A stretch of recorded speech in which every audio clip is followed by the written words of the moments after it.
Hi అండి. విజయ sweet హోమ్కి స్వాగతం. Chicken dum biryani ఎలా ప్రిపేర్ చేయాలో చూద్దామా? ఇది చాలా చికెన్ జ్యూసీగా ముక్కలు చాలా టేస్టీగా ఉంటుంది. నేను చెప్పిన విధంగా చేశారంటే సూపర్ టేస్టీగా ఉంటుంది చికెన్ బిర్యానీ. చూడండి ఎంత జ్యూసీగా ఉన్నాయో చికెన్ పీసెస్. ఇది ఎలా ప్రిపేర్ చేయాలో చూద్దామా? ఇది పక్కన పెరుగు రైతా పెట్టుకొని తిన్నామంటే సరిపోతుంది. సైడ్కి మరి ఇంకా ప్రత్యేకంగా డిష్ అవసరం లేదు. ఇది 2 కిలోల చికెన్ అండి. ఇప్పుడు 2 కిలోల చికెన్కి 2 కిలోల రైస్ నానబెట్టుకున్నాము. మనం ఎంతైతే చికెన్ తీసుకున్నామో అంతే రైస్ తీసుకోవాలి. చికెన్ బాగా శుభ్రంగా కడుక్కొని పక్కన పెట్టుకొని ఒక 5-6 ఉల్లిపాయ ముక్కల్ని చిన్నగా ఇలా కట్ చేసుకొని బ్రౌన్ కలర్ వచ్చేంత వరకు వేయించుకొని పక్కన పెట్టుకోవాలి. ఇది 100 గ్రాముల వెల్లుల్లి, ఫ్రెష్గా అల్లం వెల్లుల్లి పేస్ట్ పట్టుకొని పక్కన పెట్టుకోవాలి. తర్వాత అది మిక్సీ జార్లో ఒక గుప్పెడు పుదీనా తీసుకోవాలి, ఒక గుప్పెడంతా కొత్తిమీర.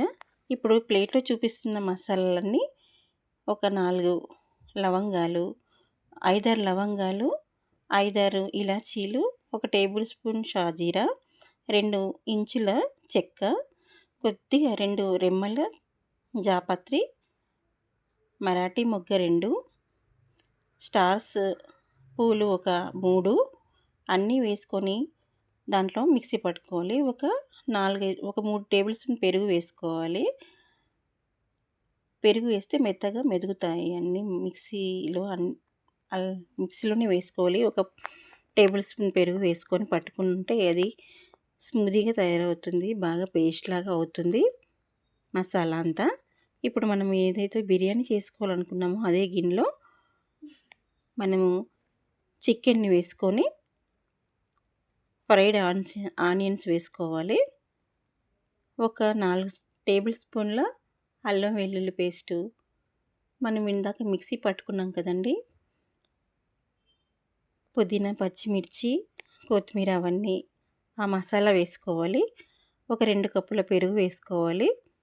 ఒక 4 నిమ్మకాయలు రసం వేసుకోవాలి.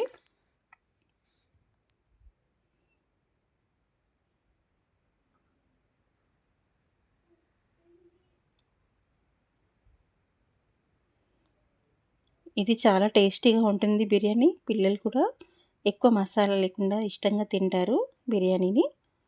పక్కన ఇంకా ఏ కర్రీ మసాలా కర్రీ పెట్టుకుంటారు కదా, అదేమీ అవసరం ఉండదు. పెరుగు రైతాతో తింటే చాలా టేస్టీగా ఉంటుంది. తగినంత ఉప్పు వేసుకోవాలి. 2 టేబుల్ స్పూన్ల కారం, కొద్దిగా ఆయిల్ వేసుకోవాలి.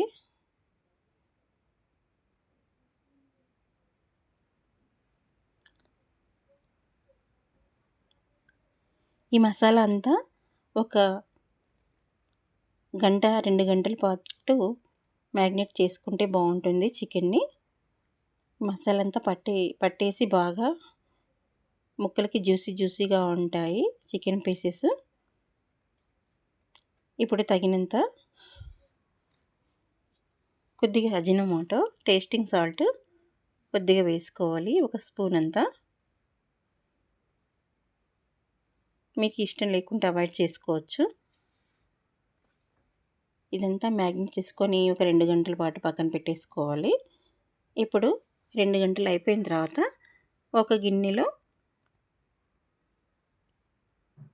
అన్నం ఉడకబెట్టుకోవడానికి రైస్కి మనం తగినంత వాటర్ తీసుకొని దాంట్లో కొద్దిగా పుదీనా, పచ్చిమిర్చి, 4-5 పచ్చిమిర్చి, కొత్తిమీర, బిర్యానీ మొగ్గ, 4 స్టార్స్ పూలు, ఒక 4 పచ్చిమిర్చీలు, చికెన్లో ధనియాల పొడి వేయలేదు, ధనియాల పొడి వేస్తుంది అత్తమ్మ. 2 టేబుల్ స్పూన్లు ధనియాల పొడి వేసుకోవాలి చికెన్లో. తగినంత ఉప్పు వేయాలి ఇప్పుడు అన్నం వాటర్లో. ఇప్పుడు నేను ప్లేట్లో చూపిస్తున్నాను కదండి, ఇవన్నీ రైస్ మనం వాటర్ పెట్టుకున్నాం కదా రైస్ కోసం, ఆ వాటర్లో వేసేసేయాలి. 2 స్టార్ పూలు, 4 ఇలాచీలు, 5, 6 లవంగాలు, కొద్దిగా జాపత్రి, ఒక 4 పచ్చిమిర్చి, ఒక టేబుల్ స్పూన్ అంత షాజీరా, కొద్దిగా జాజికాయ ముక్క, 4, 5 బిర్యానీ ఆకులు, ఇవన్నీ వాటర్లో వేసేసుకోవాలి. ఎసర్లో కొద్దిగా జాపత్రి 2 రెమ్మలు, ఎక్కువ అవసరం లేదు జాపత్రి, ఒక 2 ఇంచుల చెక్క, ఇవన్నీ ఈ మసాలా అన్నీ వాటర్లో వేసేసుకోవాలి.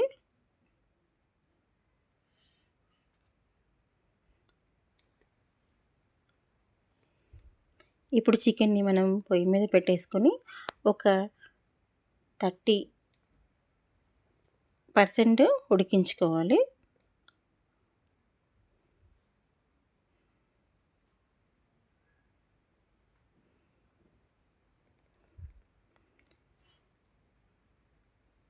ఇప్పుడు రైస్లో కొద్దిగా నెయ్యి కానీ ఆయిల్ కానీ కాచి చల్లార్చిన ఆయిల్ కానీ వేసేసుకోండి.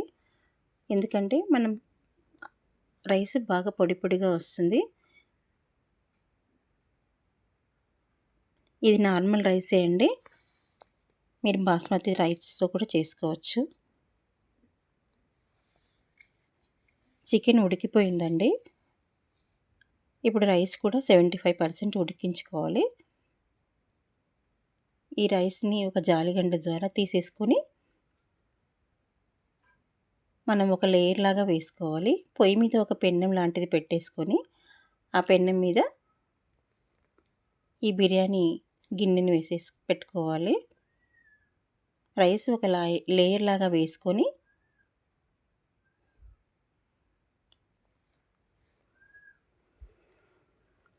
ఒక కిలో అంతా ఒక లేయర్ లాగా వేసేసుకోవాలి. వేసుకొని తర్వాత ఫ్రైడ్ ఆనియన్స్, మనం కట్ చేసి పెట్టుకున్న చిన్నగా తరిగి పెట్టుకున్న కొత్తిమీర, పుదీనా ఆకులను వేసుకోవాలి. తర్వాత బిర్యానీ మసాలా వేసుకోవాలి. చుట్టూ అంతా తర్వాత 3 టేబుల్ స్పూన్ల నెయ్యి వేసుకోవాలి.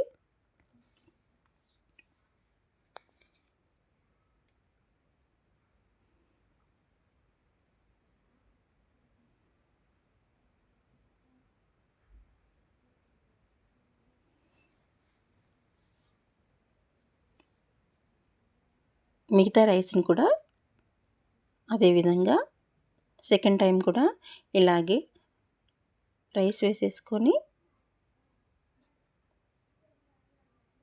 ఫ్రైడ్ ఆనియన్స్ వేసుకొని కొత్తిమీర, పుదీనాని ఇలా లేయర్ లాగా వేసుకోవాలి.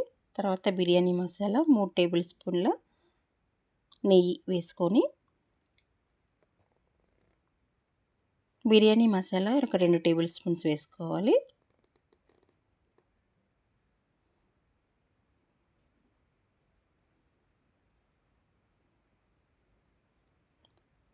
ఇప్పుడు 3 టేబుల్ స్పూన్ల నెయ్యి వేసుకున్న తర్వాత ప్లేట్ మూసేసుకోవాలి. ఆవిరి పోకుండా గిన్నెకి సరిపోయేంత గోధుమ పిండిని తడుపుకొని ఇలా చూపిస్తున్నట్టుగా గోధుమ పిండిని తడిపేసుకొని గిన్నెకి చుట్టూ ఇలా పెట్టేసేయాలి. ఇలా వీడియోలో చూపిస్తున్న విధంగా పెట్టేసుకోవాలి గోధుమ పిండిని. ఇటు ప్లేట్ మూసేసిన తర్వాత స్టిక్ అయిపోతుంది, ఆవిరిపోదు. తర్వాత ఒక గిన్నెలో వాటర్ వేసేసి పెట్టుకోవాలి. బరువుగా ఉంటుంది, ఆవిరిపోకుండా ఉంటుంది. ఇప్పుడు ఒక 5 మినిట్స్ హైలో పెట్టేసుకొని ఒక 40 మినిట్స్ సిమ్లో పెట్టేసుకొని 4 వైపులా అటు ఇటు కదుపుతూ గిన్నెని మనం దమ్ చేసుకోవాలి బిర్యానీ. చూడండి, చాలా జ్యూసీగా ఉన్నాయి కదా ముక్కలు, చాలా కలర్ఫుల్గా ఉంది బిర్యానీ. చూస్తుంటే నోరు ఊరిపోతుంది కదా. మీరు కూడా చేసి మీకు ఎలా వచ్చిందో కామెంట్ ద్వారా తెలపండి. థ్యాంక్ యూ ఫర్ వాచింగ్ అండి. మీరు కూడా చేసుకొని మీ ఫీడ్బ్యాక్ని తెలియజేయండి.